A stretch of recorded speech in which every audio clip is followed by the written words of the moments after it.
G'day and welcome back everyone to Frontlines and Faultlines with Mike Kelly.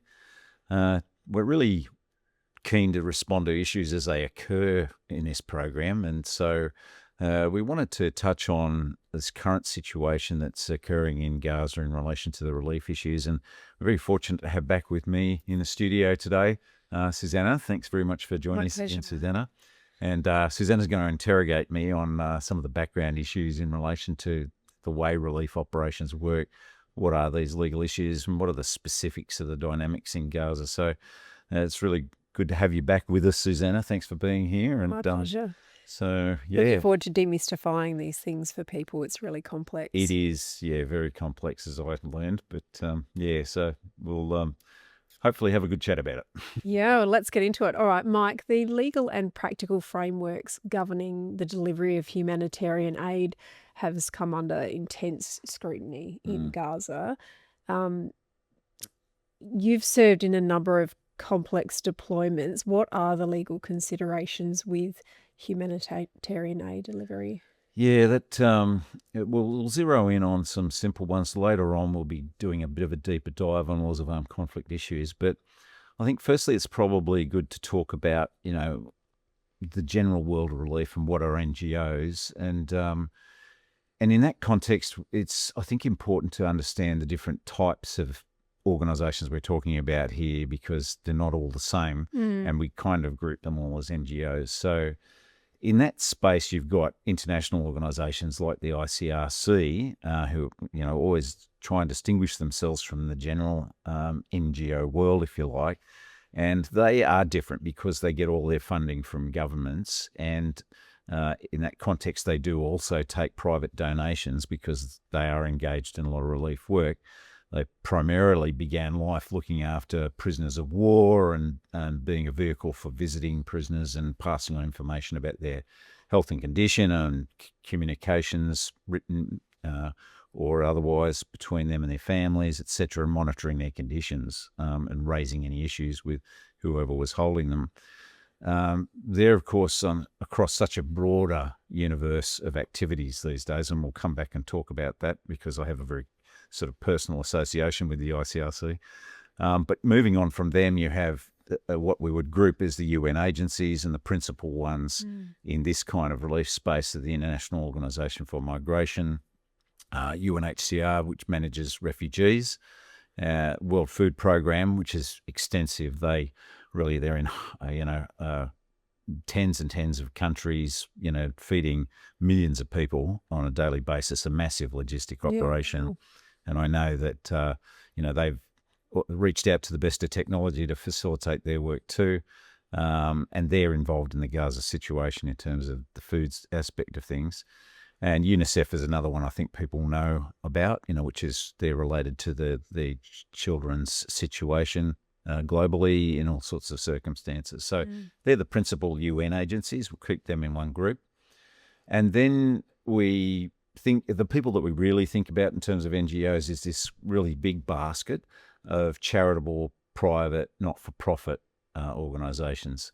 And there are hundreds of those, literally hundreds. So I've got a list here of effectively the main ones in terms of our conversation, and also the main ones in terms of size and numbers of workers involved. So you have Médecins Sans Frontières, MSF, and there is actually an array of MSF organisations based on the different countries they come from.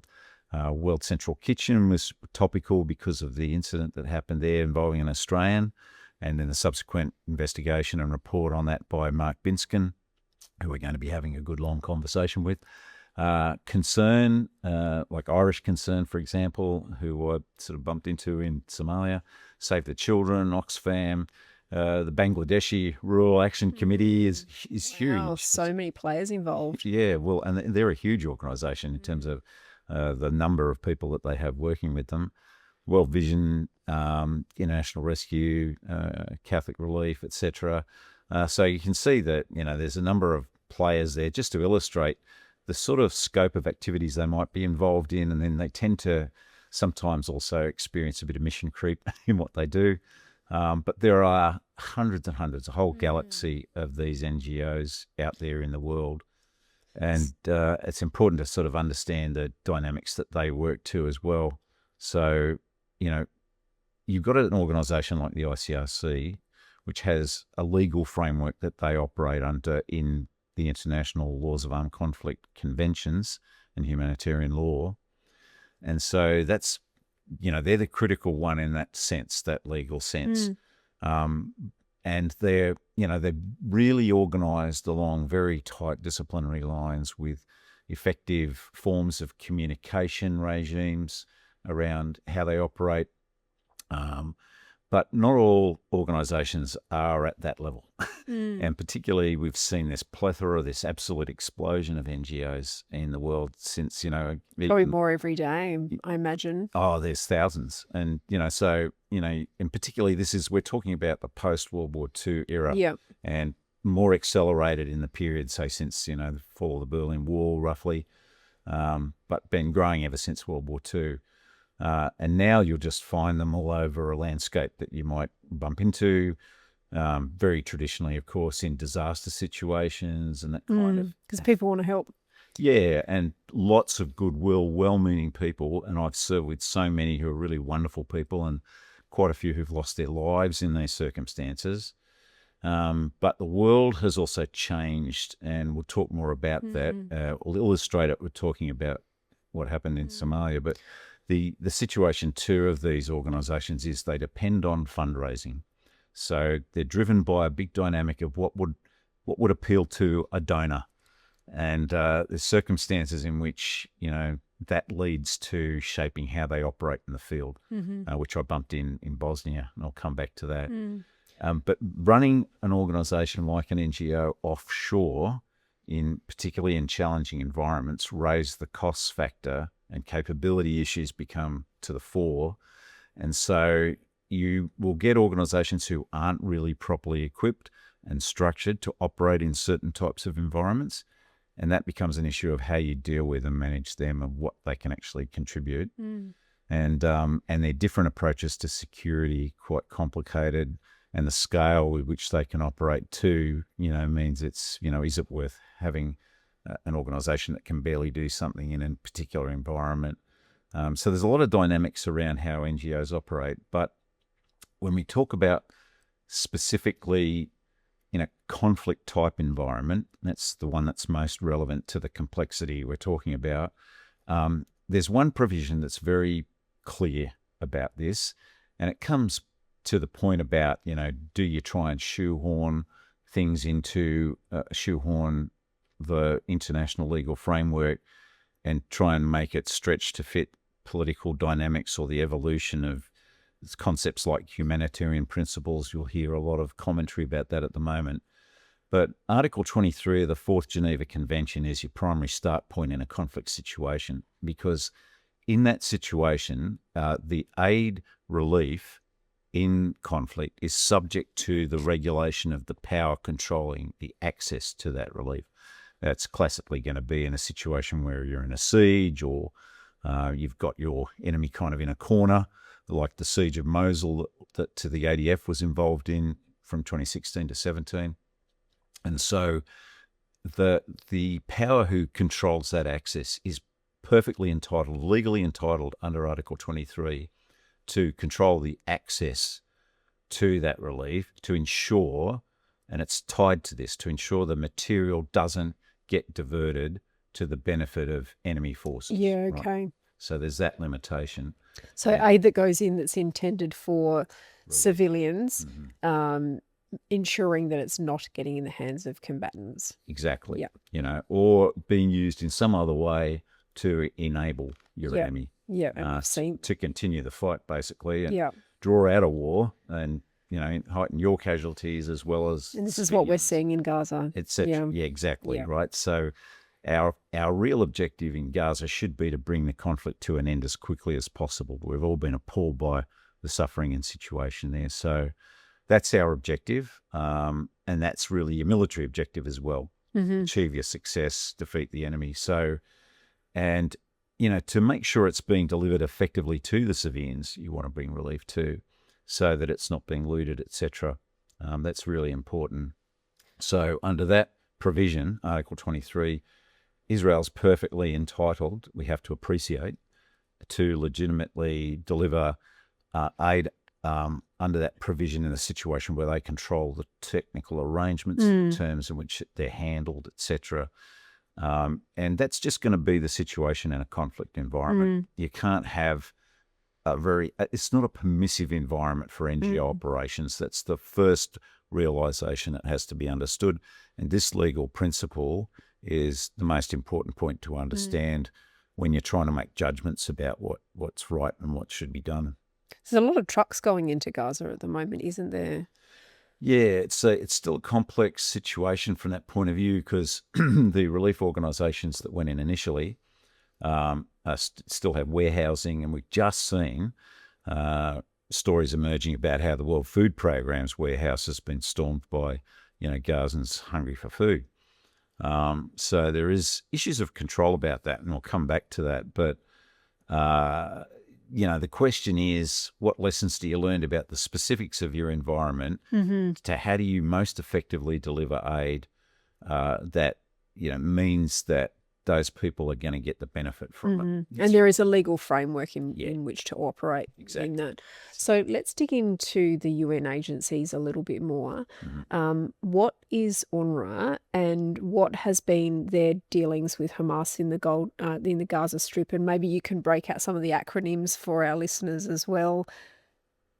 Yeah, so UNRWA is a really interesting situation because there's a dynamic around the UNHCR and what it does and what UNRWA does. So they're supposed to be, they both look after refugees, but UNRWA looks after just refugees in...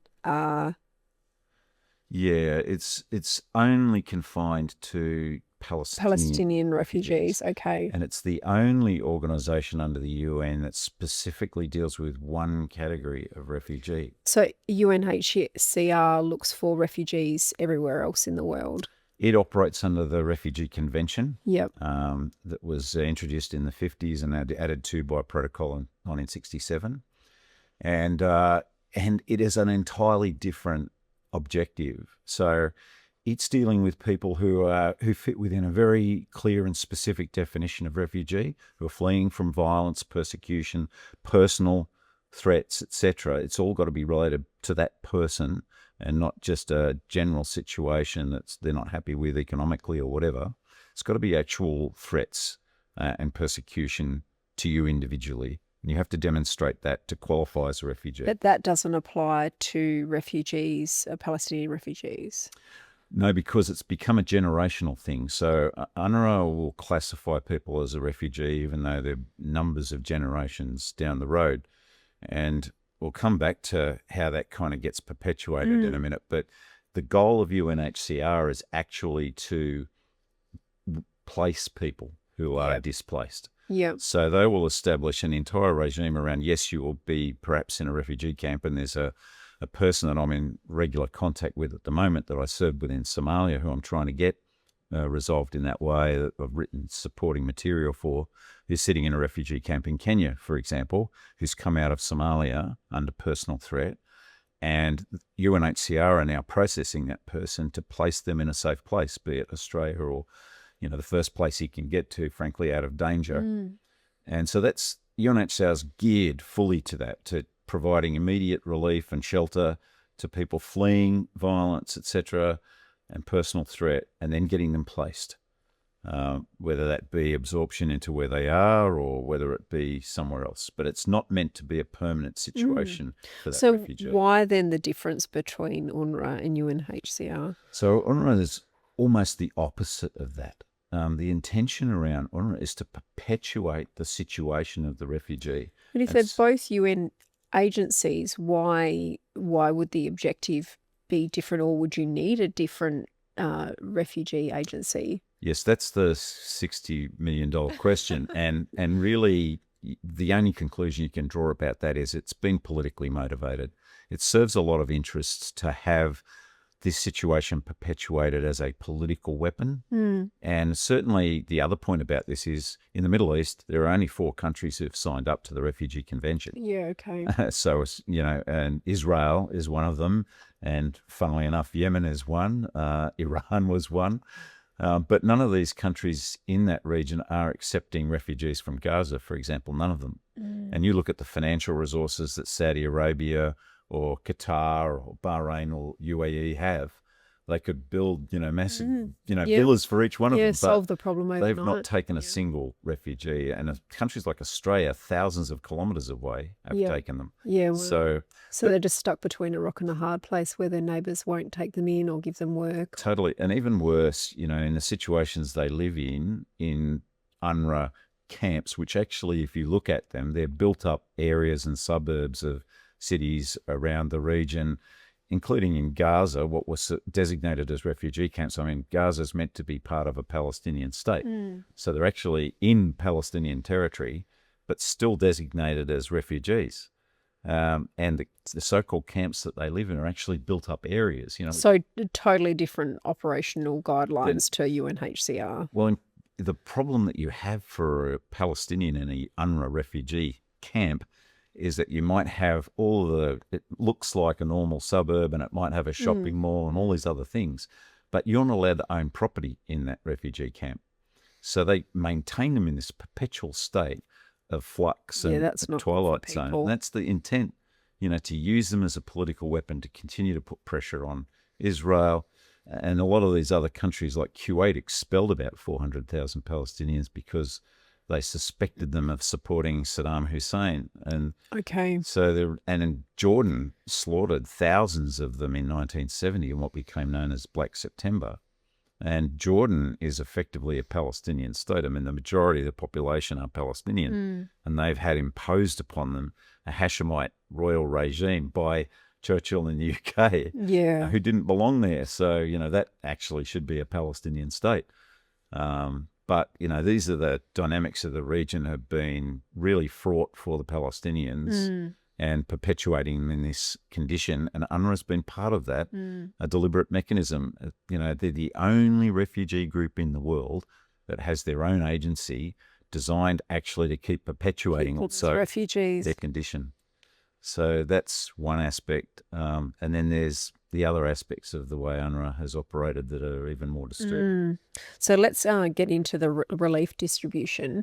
What are some of the problems that they've had in Gaza so far with the distribution of relief and aid? Well, I think it's probably worth maybe going back to my experience of the relief world to talk about, because there's a lot of lessons that have been learned deeply going back historically that it shocks me they're being repeated.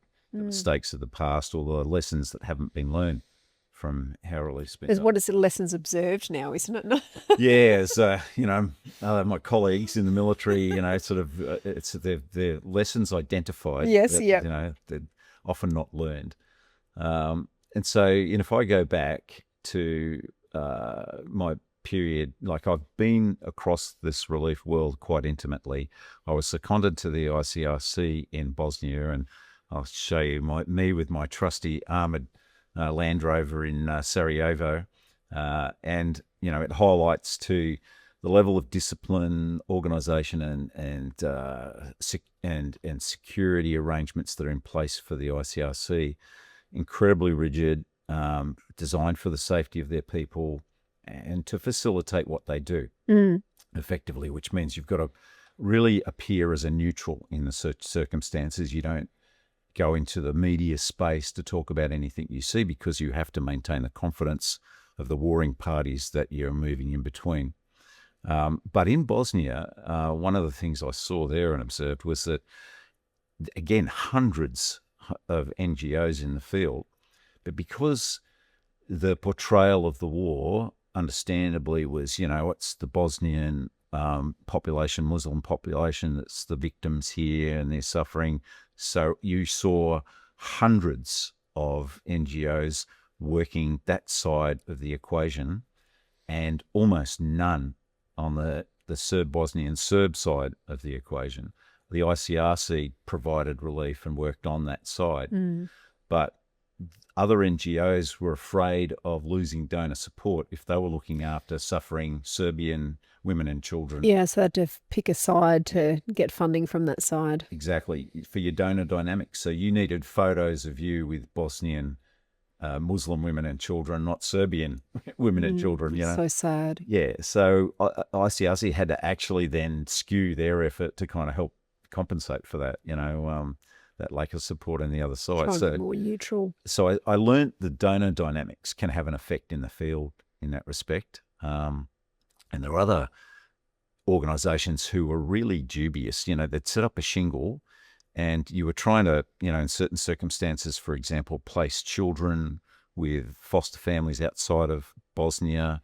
And there were some who were like taking money from families and then dumping kids. You know, they were criminal organisations pretending to be NGOs. So this raises the question too of, you know, how do you vet organisations and understand what they are and make sure they're not there or, you know, identified and, you know, moved on quickly. So those were some of the things that I observed in the field there.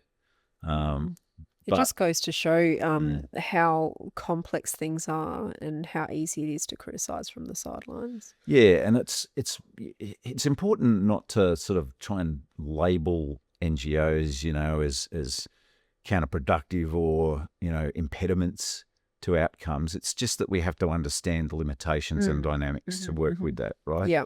And that they can be influenced. Yes. And then you come to, you know, the situation that I found in Somalia, where very definitely not a permissive environment. You know, this is a situation where, and, you know, this Somalia case study, I think, teases out quite a lot of things that are comparable to what's going on in Gaza. So it's internal kind of conflict dynamics to it, but with all these tribal differences, and that's something that people don't appreciate in Gaza and the West Bank. Like there are about 176 different tribes in the West Bank, for example, and similar tribal divisions in Gaza, but warring against each other. Can be, you know. So the original civil war between Hamas and Fatah actually largely fell along tribal lines that people are not aware of. But if you've got a situation of ongoing fighting and you're trying to operate in there as an NGO, then, you know, there are serious implications that are associated with that.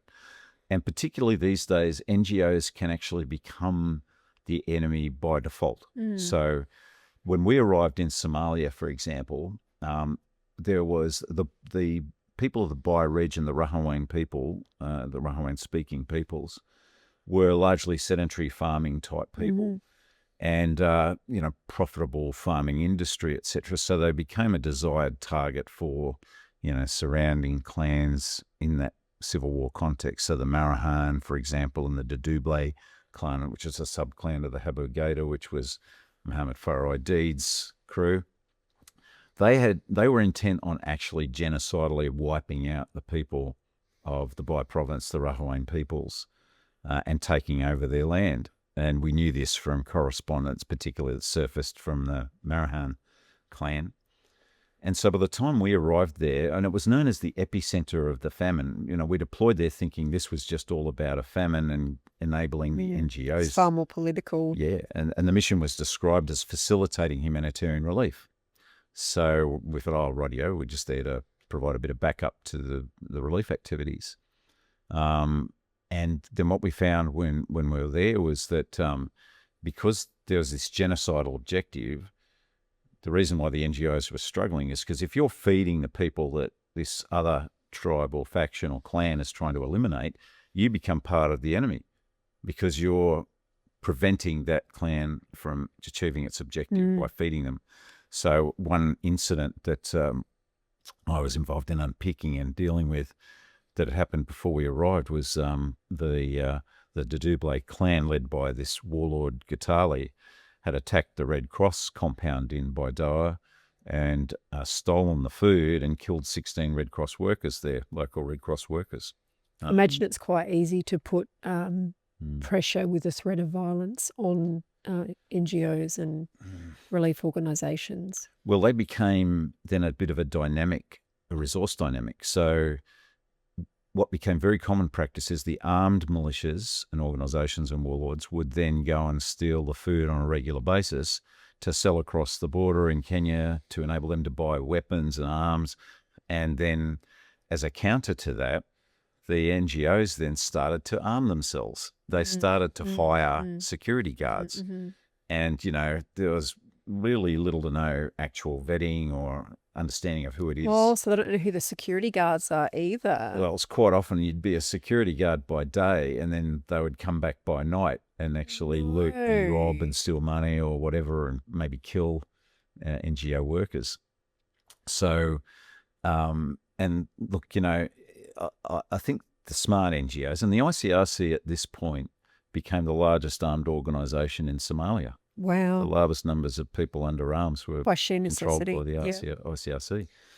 And they learned a lot of lessons out of that. So they refused to kind of be trapped in that situation ever again. And they also started, under a brilliant Somali woman locally at the time invented this system of, setting up wet kitchens where they just cooked the food and distributed it so that it couldn't be looted. And that really had a good effect. But thugs don't like cooking? Well, it was just a question of, did you get it? Did you have it long enough to get it in your mouth? Yeah. You were trying to cook it yourself. So these wet kitchens helped sort of deflect that. Yeah, brilliant. So, but, I share this image of a Médecins Sans Frontières vehicle, which has, a heavy machine gun positioned on the roof of the vehicle.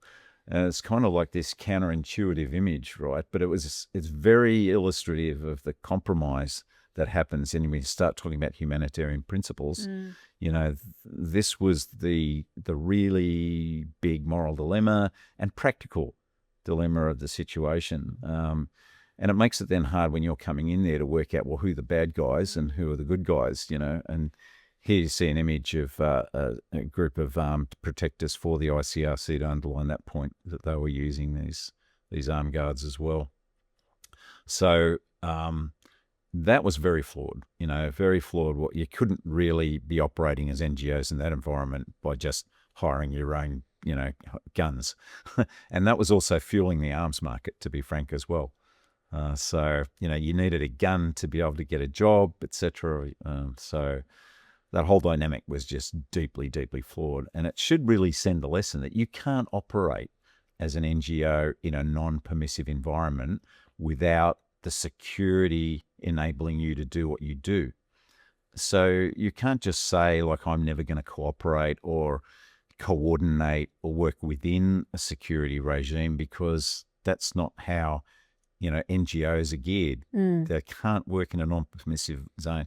And if they are, then what's the end result of that? And some NGOs, their approach to relief and aid, sometimes it builds dependency and you're not working towards making yourself redundant. It's kind of, perpetuating your business model in a way. So that's one of the things we have to bear in mind. Incredibly complex. Yeah, what's the end state we're trying to achieve here? So, the situation for the NGOs in Somalia was really illustrative of what we now see in Gaza. We're coming back to this line. And another situation that I came across in Somalia too was, as a consequence of the civil war, you have roads that have been mined, etc. And so the military are coming in with these capabilities that are really critical too, in terms of sort of movement and transport facilitation by demining and whatnot. You don't want your aid workers to be blown up. You don't want your military coming in to help you to be blown up. Or you don't equipment, and you don't want Somalis who might be coming to a food relief location being blown up either. So you've got our people out there, in military engineers, doing route clearance. And then I was participating. I used to go on to these civil military operations coordination meetings and briefs. And one of the aid workers arced up and said, have you done a social survey of, a new route and what impacts that will have on society? And really, that's a question for maybe, 5 to 10 years down the track. What the urgent need right now is to get rid of mines and to get food in people's mouths. And so a question like that is ridiculous in that context, the immediacy of that context. We're working through Maslow's hierarchy of needs here, where people just don't want to be killed and want to eat.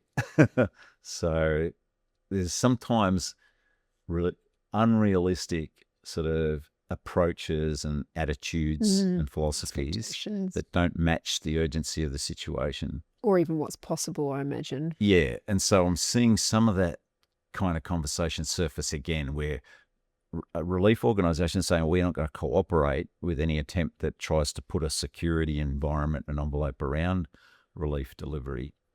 That seems very unwise. It is, and it really worries me. But also, there's a certain amount of experimentation that happens with some of this too.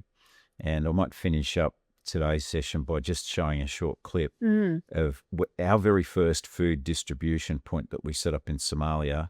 This is old footage from 1993, but I think you'll get the impression when we show this clip of what occurred when we tried our first go at setting up a food distribution. All right, let's get into it. Have a look at that now.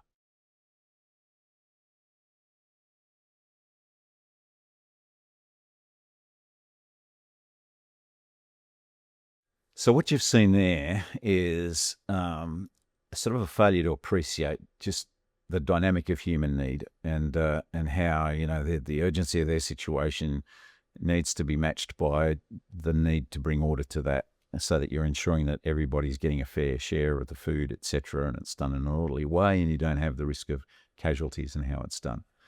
So, we've seen there being people injured in looting of the World Food Programme warehouse, and in this new model of being set up by Israel and the US to have a secure situation for food delivery, that, it's given the same appearance of the same sort of problem that we experienced in Somalia. So, when we come back next time, we can sort of really unpick some of those specifics in relation to Gaza. But I think that historical background shows you that the world of NGOs has changed. They're going to be threatening interests at times when they're in there. They have to understand that and the dynamic of a conflict. They have to understand the need to cooperate with an attempt to achieve overall security, that there's a holistic end state we all want to get to, that we all should be looking to make ourselves redundant and, and just perpetuate the issue forever. Yes. And, the measures you take in relation to security, have to be tailored to the situation you're in, where you don't want to be adding to confusion and complexity that leads to unfortunate outcomes with targeting. So we'll tease that out when we come back next time. So thanks, Susanna, for the chat today. My pleasure. It's always really interesting, Mike. Thank you for unpacking these things for us. No worries. So we'll end that there today, and we'll come back next time to talk about some of the other specifics of the dynamics in Gaza that have raised concerns and legitimate worries for the safety of personnel. So thanks very much for being with us, and we'll see you again next time.